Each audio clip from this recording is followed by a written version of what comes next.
Some information has come to light recently regarding Venezuela that confirms everything this channel was trying to teach North Americans for about 2 years. It wasn't socialism that destroyed Venezuela. What they have down there is what they call social democracy. It's very different than Washington, D.C.'s version, where you tax the rich, tax corporations, take that money, buy votes, give it to people to not work. That's not what happens down here. They have a very different system. But Big Oil knew that North Americans only now talk in 150 character blurbs on Twitter, and so they could use that to make them believe something that wasn't true. And Elliot Abrams himself has confirmed this. U.S. tells Venezuelan opposition that talk of military intervention is, quote, magical realism. Those are his words, not mine. Meaning it was never a reality.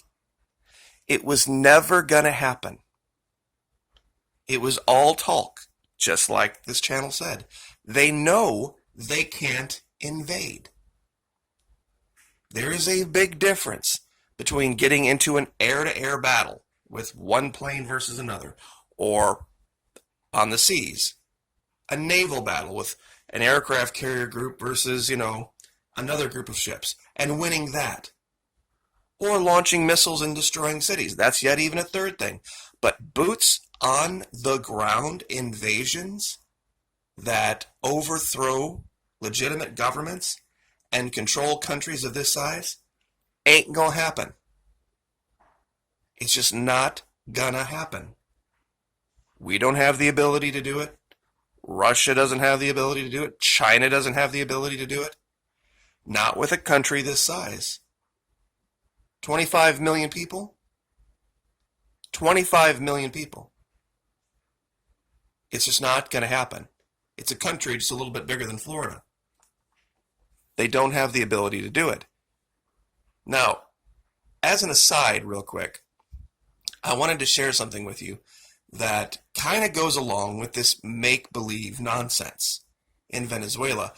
We were on Twitch last night, and, oh, by the way, the numbers they seem to go kind of up and then down, but we're slowly growing. Last night we had a record night that we tied from last August. We had an average of 16 viewers. We started out with an average viewers of 2 or 3, so we're doing great. Would love to see you there. Also, thank you to everyone who's come to the Florida Maki logo store and got your hats, bags, fanny pack, stickers. For those of you that don't want to buy masks, I get it. I understand it. Everybody's entitled to their own opinion. There are other options. So, anyway, but what does this have to do with Venezuela? What is it? How does it tie in? Last night on Twitch, we tried to play this game called God of War. And it is the worst game ever. The visuals are spectacular. They did a wonderful job with the realistic nature of everything that you're looking at. But the actual game itself is like pulling teeth. It's that bad. It's cringeworthy. You start off the game by chopping down this tree. Why are you chopping down a tree? Well, you have to go build a funeral pyre for your wife. How did she die? We don't know. She's dead. And she's wrapped up in a cabin just downstream from where you're at. And so, with 5 swings of your magical axe, you chop down this giant tree, pick it up like it's nothing, walk it down to the boat, and your kid's there waiting for you. And you go and you chop this down and you make this funeral pyre and you toss mom on it. Now, while mom's cooking, you take the kid out for a hunt of quote-unquote deer. And he's got this little toy bow that you could get at any toy store. And he's shooting at what is really an elk. A bow like this would literally bounce off the hide of an elk in reality, but nevertheless. It's about the feel-good story. So the kid shoots and, of course, hits the thing and penetrates maybe, 2 inches into the hide of this giant elk and then walks up to him, but he can't bring himself to kill this elk that's got giant random blue paint all over it. And then after this, there's this orc attack, and then the kid goes, Lyle Menendez on that, which is crazy. It's just entirely unbelievable. And then after you get home from that and mom's done cooking in about an hour, oh, by the way, you collect up her ashes and you're sitting there talking to the kid, and then some extra from Breaking Bad shows up and knocks on the door, $1.50 in a wet t-shirt, and starts to pick a fight with your character who's like 6'5", 280 pounds. But of course the character is completely OP. And this is where I had to end the game, because it's just so unbelievably ridiculous. And as if that wasn't bad enough, after the last 90 days of the entire world telling us that it's inappropriate of people of one race to be voice actors of characters of another race, I've not heard one word of complaint about the actor Christopher Judge, who played Teal'c in Stargate, voicing the character of this clearly Norwegian, white as possibly can be superhero, Kratos. No one has said a word about that. But yet there was this guy that came out and apologized for voicing black characters. I think it was the Cleveland on Family Guy. Not a word about this. I didn't even know this until we played the game, so I would highly recommend not wasting your money on God of War. I'm nauseated by the amount of money I spent on it, hoping it was going to be something better than what it was. But here's confirmation. Military intervention, magical realism. What's he saying? What does he mean by this? What Elliot Abrams is trying to say is that the DC ain't going to do it for you. We did everything we could to lie and to manipulate the situation and to use social media to make you believe something wasn't true. But that's as far as we're willing to go. How do we know this? Okay, this is 1 September of this year. 5 September of this year. Facebook bans American accounts for interfering in foreign politics. A DC lobby group helped topple governments in Bolivia and tried to in Venezuela. Yes, that's true. CLS Strategies is one of many PR and lobbying groups that call the quote-unquote swamp of Washington, D.C. their home. According to the company's own website, it, quote, helps clients win where it matters most, in the halls of government, the marketplace, and the court of public opinion. But the company was caught last week operating 55 Facebook accounts, 42 pages, and 36 Instagram accounts in Venezuela, Mexico, and Bolivia. Together, these pages had more than 500,000 followers and sought to manipulate politics in the countries at a cost of $3.6 million to CLS's clients. Yes, that's right. Fake news. You bet. This is what DC was doing in Venezuela. This is how they were getting people in Venezuela to rise up and create these fake astroturf movements that didn't exist, which this channel said this doesn't exist in Venezuela. The vast majority of the people support Nicolas Maduro. He is not a dictator.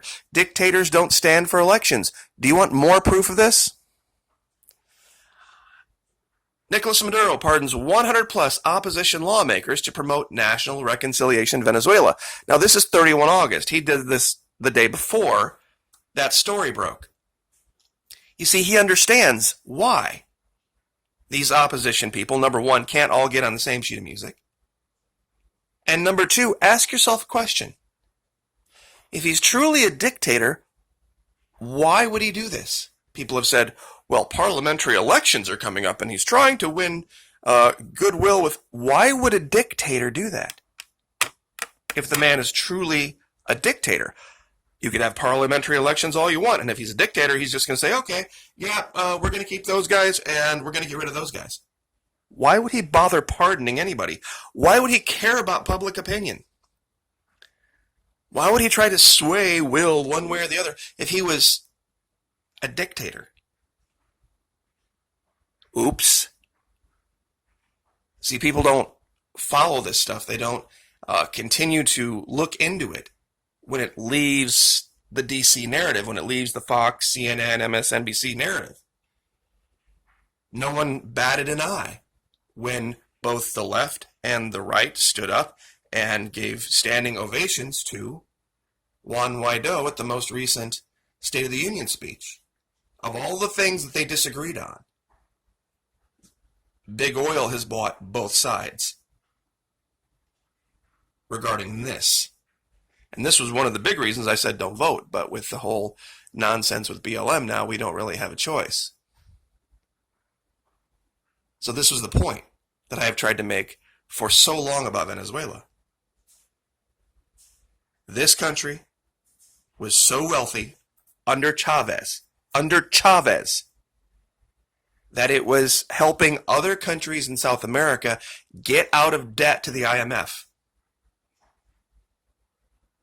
It was going to unite South America. Because it's a simple thing to believe in. The natural resources of our lands belong to the people. It is the responsibility of the people to get those natural resources out of the ground and to the open market. Hence, that's why the government does it. But then the revenue that comes from the sale of the gold, the oil, the coltan, that revenue is the property of the people. That's why they would take it and they would leverage great deals on things all around the world, buying in mass, import it, and then put it in the grocery stores. The only price that you saw on those goods covered the cost of just getting it to the grocery store, operating the grocery store, paying the cashiers. That type of thing. That was the idea. You see, that's the evil, terrible, horrible socialism that they don't want you to know about. See, we recently had the president talk about how the U.S. is the greatest producer in the world of natural gas and oil. He's wrong. Oh, the country with the greatest production, yes. That's true, but it all belongs to private corporations. ExxonMobil, Texaco, Shell. You, citizen of North America, of the United States, you don't produce anything. They've poked their little straws in the ground all over this country, and they've taken the wealth that should belong to everybody in North America, and they have given it to a few. And they tried to do that in Venezuela, and they failed. They did it for a long time, actually, but they failed when Chavez and Maduro showed up and said, this belongs to our people. And yeah, we'll pay you a fair wage. If you want to help us get us out of the ground, absolutely, we'll pay you for it. And we'll even let you earn a profit. But you're not going to earn profits at the expense of the people of Venezuela. And so Big Oil used its influence and its wealth and its control in D.C.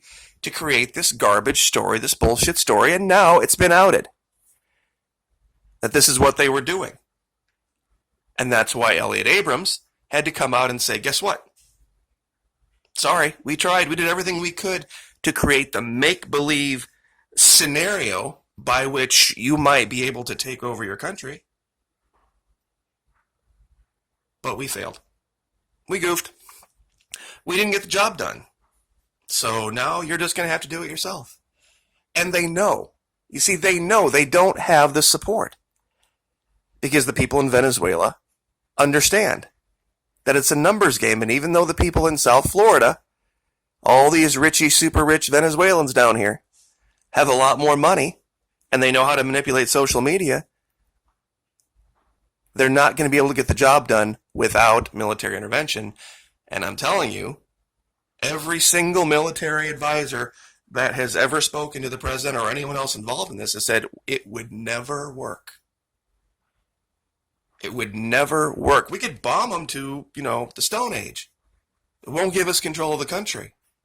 The amount of damage we would do to the infrastructure in order to get the oil and the gold would be more than, it would take decades to repair it.